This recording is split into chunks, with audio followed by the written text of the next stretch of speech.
ये बात उन दिनों की है जब बुद्ध मरवन में अपना समय व्यतीत कर रहे थे। इस समय तक बुद्धि की प्रसिद्धि दूर दूर तक फैल चुकी थी। बहुत दूर दूर से लोग अपनी चिंताओं और परेशानियों का समाधान खोजने के पास आते थे। ऐसे ही एक दिन जब बुद्ध मरवन में अपने शिष्यों को प्रवचन दे रहे थे तो एक अधेड़ उम्र का व्यक्ति अपने 2021 वर्ष के पुत्र को अपने साथ लिए बुद्धि की तरफ चला आ रहा था। जब ये प्रवचन स्थल के पास पहुंच गए तो एक नज़र उन पर डाली और इशारे से बैठने के लिए कहा। जब प्रवचन समाप्त हो गया और सभी लोग वहां से चले गए तो बुद्ध ने उस व्यक्ति को अपने पास बुलाया और बैठने के लिए कहा। वहां चारों तरफ हरियाली छाई हुई थी। मौसम बहुत सुहाना था और तरह तरह के पक्षियों की आवाजें गूंज रही थी। ऐसा नज़ारा देखकर उस व्यक्ति को अंदर से असीम शांति महसूस हो रही थी। इसके बाद बुद्ध ने उस व्यक्ति से आने का कारण पूछा तो इस पर व्यक्ति ने कहा, ये तथागत, मैं 2 दिन की लंबी यात्रा करके अपने पुत्र को आपसे मिलवाने लाया हूँ। ये मेरा इकलौता पुत्र है और ये हर समय थका थका रहता है। ऐसा लगता है जैसे इसके अंदर कोई जान ही नहीं है, कोई प्राणी नहीं है। इसका स्वभाव भी काफ़ी चिड़चिड़ा हो गया है। अगर हम इससे कुछ भी कहते हैं तो ये हमारी छोटी छोटी बातों पर गुस्सा हो जाता है। इसके देखने की क्षमता भी उम्र से पहले ही कमज़ोर हो गई है और इसके बाल भी सफ़ेद पड़ने लगे हैं। इतनी कम उम्र में इतनी बड़ी उम्र का लगना मुझे तो कुछ समझ नहीं आ रहा। किसके साथ हो, क्या रहा है तथागत? मैं अपने पुत्र के स्वास्थ्य को लेकर बहुत चिंतित हूँ। जब मैं अपने पुत्र को वैद्य जी के पास लेकर गया तो उन्होंने कुछ औषधि दी और कहा अपने पुत्र को तनाव कम लेने के लिए कहो। वो अपने दिमाग में बहुत अधिक तनाव लेता है, इसलिए उसकी ऐसी हालत हो गई है। लेकिन मुझे उनके बहुत समझाने के बाद भी तनाव का मतलब समझ नहीं आया। मुझे नहीं पता कि तनाव होता क्या है, ये किन कारणों से आता है और उसे कैसे अपने पुत्र के दिमाग से निकालूं। लेकिन मुझे सबसे पहले तो ये समझना है कि तनाव होता क्या है। इसीलिए तथागत मैं आपके पास आया हूँ, कृपया आप मेरी समस्या का समाधान कीजिए। ये सुन बुद्ध उसके पुत्र को बड़े ध्यान से देखते हैं, उसके चेहरे को देखते हैं, उसकी आंखों को देखते हैं और फिर उसके हाथों की नब्ज को भी देखते हैं। ये सारी विधि करने के पश्चात बुद्ध उस व्यक्ति से कहते हैं, तनाव लेना तो कोई नहीं चाहता, लेकिन फिर भी ये तनाव लोगों के दिमाग को दीमक की तरह पकड़ लेता है और व्यक्ति जान भी नहीं पाता कि वह तनाव में जी रहा है। लेकिन अगर व्यक्ति तनाव के कारणों को अच्छे से समझ लेता है और तनाव के बारे में कोई ऐसा पैमाना बना लेता है जिससे वह जान सके कि वह कितने तनाव में है, तो वह इस समस्या का समाधान भी खोज सकता है। सबसे पहले तो तुम ये समझो कि तनाव होता क्या है। जब भी कोई व्यक्ति कोई काम कर रहा होता है लेकिन उसका मन कहीं दूर भटक रहा होता है, कल्पनाओं में होता है, तो उसके शरीर और मन के बीच एक दूरी पैदा हो जाती है। ये दूरी जितनी अधिक होगी व्यक्ति उतनी ही ज्यादा बेहोशी की अवस्था में होता है और शरीर व मन के बीच की इसी दूरी, इसी खिंचाव को तनाव कहा जाता है। आखिर कोई पसंदीदा खेल खेलने के बाद व्यक्ति चुस्ती और प्रसन्नता से क्यों भर जाता है, जबकि उसने तो अपने शरीर को थकाया है। लेकिन समझने वाली बात यह है कि खेलते समय मन और शरीर एक साथ पूरी तरह से उस खेल में केंद्रित होते हैं, जिससे शरीर और मन के बीच दूरी पैदा नहीं होती और कोई तनाव पैदा नहीं होता। और अगर दिमाग में कोई तनाव था भी तो वो भी दूर हो जाता है। लेकिन इसके विपरीत जब हम कोई ऐसा काम करते हैं जो हमें पसंद नहीं है तो हमारा ससुर तो उस काम को कर रहा होता है, लेकिन हमारा मन कहीं दूर कल्पनाओं में भटक रहा होता है, जिससे शरीर और मन के बीच एक दूरी पैदा हो गई और तनाव ने जन्म ले लिया। इसीलिए व्यक्ति को एक समय पर सिर्फ एक ही काम करना चाहिए और अपने तन और मन की सारी शक्ति उसी एक काम पर लगा देनी चाहिए, जिससे व्यक्ति के अंदर तनाव पैदा ही ना हो।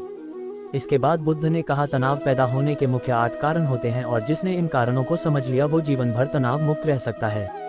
मुख्य कारणों में सबसे पहला कारण है अति महत्वाकांक्षी होना। महत्वाकांक्षी होना अच्छी बात है, लेकिन क्या कभी आपने इस बात पर ध्यान दिया है कि इंसान के लक्ष्य कभी पूरी ही नहीं होते।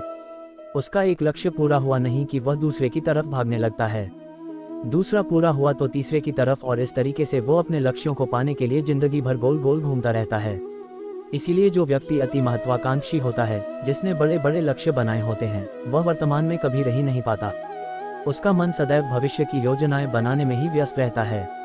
उसका शरीर तो वर्तमान में रहता है लेकिन भविष्य में ही रहता है, जिससे मन और शरीर के बीच दूरी पैदा हो जाती है और वह तनाव भरी जिंदगी जीने लगता है। बुद्ध के मुंह से यह बात सुन उस लड़के ने कहा, बुद्ध, तो फिर इसका मतलब है कि हमें लक्ष्य नहीं बनानी चाहिए, क्योंकि लक्ष्य बनाना भी तो महत्वाकांक्षा ही है। इस पर बुद्ध ने कहा, जीवन में लक्ष्य बनाना कोई गलत बात नहीं है, लेकिन समस्या तब उत्पन्न होती है जब वो अपना पूरा ध्यान उस लक्ष्य से मिलने वाले परिणाम पर ही लगा देते हैं और उसके परिणाम की चिंता करते रहते हैं। व्यक्ति को वर्तमान में जीना आना चाहिए। आप लक्ष्य बनाइए और उस लक्ष्य की प्राप्ति के लिए कड़ी मेहनत करिए, लेकिन साथ ही साथ आपको इस बात का भी ज्ञान होना चाहिए कि आप अभी वर्तमान में जी रहे हैं और वर्तमान ही सत्य है।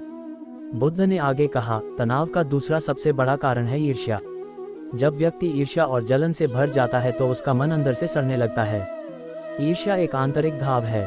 आंतरिक घाव यानी मन का घाव व्यक्ति के शरीर का घाव तो भर सकता है, लेकिन मन का घाव कभी नहीं भर सकता। इसीलिए व्यक्ति को दूसरे की खुशी और तरक्की से कभी ईर्ष्या नहीं करनी चाहिए, क्योंकि तनाव का कारण है।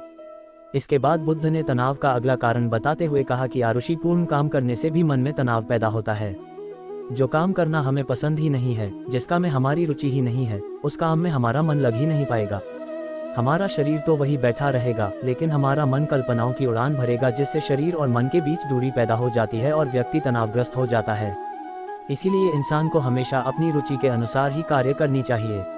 अगर व्यक्ति ने ये पता कर लिया कि उसे कौन सा काम करना पसंद है और वो उसी काम को अपने जीवन का लक्ष्य बना लेता है, तो फिर वो काम उसके लिए काम नहीं बल्कि खेल बन जाता है।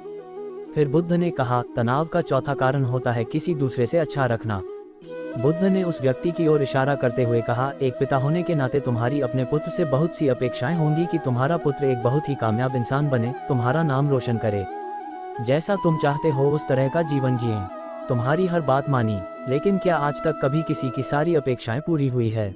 जब भी कोई व्यक्ति किसी दूसरे से कोई अपेक्षा रखने लगता है तो वो अनजाने में अपने लिए तनाव पैदा करने लगता है।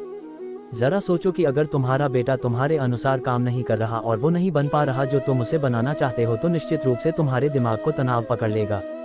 तुम तनाव से भरा जीवन जीना शुरू कर दोगे और इस तनाव के बस में आकर तुम ऐसा व्यवहार करोगे, ऐसी बातें करोगे कि तुम्हारा अपने पुत्र के साथ संबंध और भी खराब होता चला जाएगा। इसीलिए व्यक्ति को जितना हो सके उतनी कम अपेक्षाएं दूसरों से रखनी चाहिए, और अगर पूरी तरह से तनाव मुक्त रहना है तो दूसरों से अपेक्षा रखना ही बंद कर दो। इसके बाद बुद्ध ने कहा कि शारीरिक कष्ट भी इंसान के तनाव का एक कारण होता है। जब व्यक्ति किसी शारीरिक पीड़ा से गुजर रहा होता है तो उसका पूरा ध्यान बस अपने उस शारीरिक दर्द पर होता है और वो पूरे दिन बस उसी के बारे में सोचता रहता है, जिससे उसका मन दुख के विचारों से भर जाता है और ऐसी स्थिति में व्यक्ति तनावग्रस्त रहने लगता है। ये सुन उस व्यक्ति ने कहा कि हे बुद्ध, शारीरिक दुख तो किसी भी व्यक्ति को हो सकता है, तो फिर क्या हुआ? व्यक्ति जीवन भर तनाव में ही जिएगा? इसका जवाब देते हुए बुद्ध ने कहा कि इंसान को ये बात समझनी चाहिए कि हमारा जीवन दुखों का आधार है। जैसे जैसे हमारा जीवन आगे बढ़ता है, इसमें दुख आते हैं, बीमारियां आती है और फिर अंत में मृत्यु भी आती है। तो बीमारियां इंसान के जीवन का अभिन्न अंग है, कोई इनसे बच नहीं सकता। बस किसी किसी के जीवन में ये समय से पहले आ जाती है तो किसी के बाद में पड़ाती सबको है। जब इंसान का मन इस बात को अच्छे से समझ लेगा तो फिर वह अपनी बीमारी के बारे में सोच कर ज्यादा तनाव नहीं लेगा, क्योंकि यह हमारे जीवन का अभिन्न हिस्सा है और इसके लिए व्यक्ति को शारीरिक रूप से भी अभ्यास करते रहना चाहिए। अपने जीवन में व्यायाम और स्वस्थ जीवन शैली को भी जगह देनी चाहिए, ताकि उसका शरीर लंबे समय तक निरोगी रहकर सही से काम कर सके। तनाव का अगला कारण होता है अपनी योजनाओं को समझने के लिए समय न देना।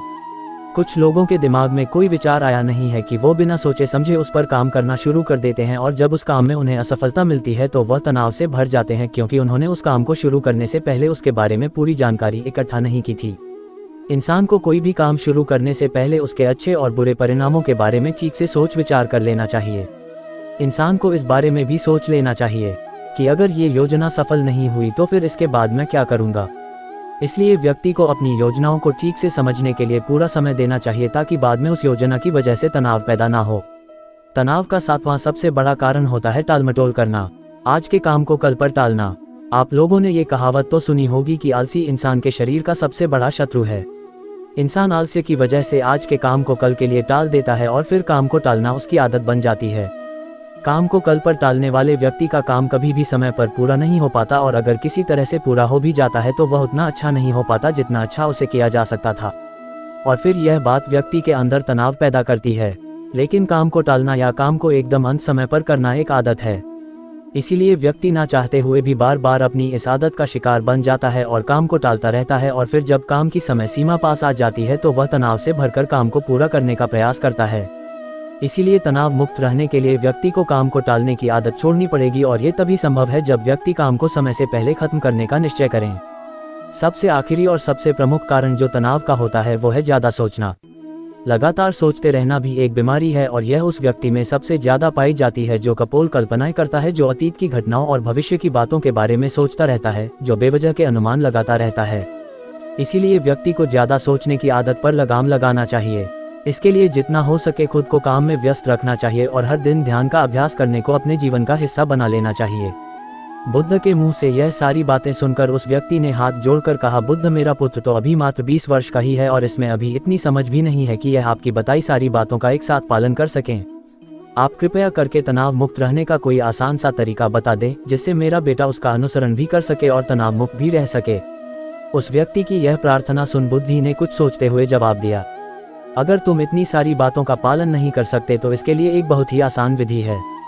तुम एक बार मैं एक काम को करने पर ध्यान लगाओ भी काम कर रहे हो, उस समय पर सिर्फ उसी काम को करो, सिर्फ उस पर ही अपना पूरा ध्यान लगाओ, और अगर तुम्हारा मन इधर उधर भटक जाता है तो जैसे ही तुम्हें याद आए उसे वापस फिर उसी काम में लगा दो। इससे तुम्हारा मन और तुम्हारा शरीर दोनों एक जगह पर केंद्रित रहेंगे।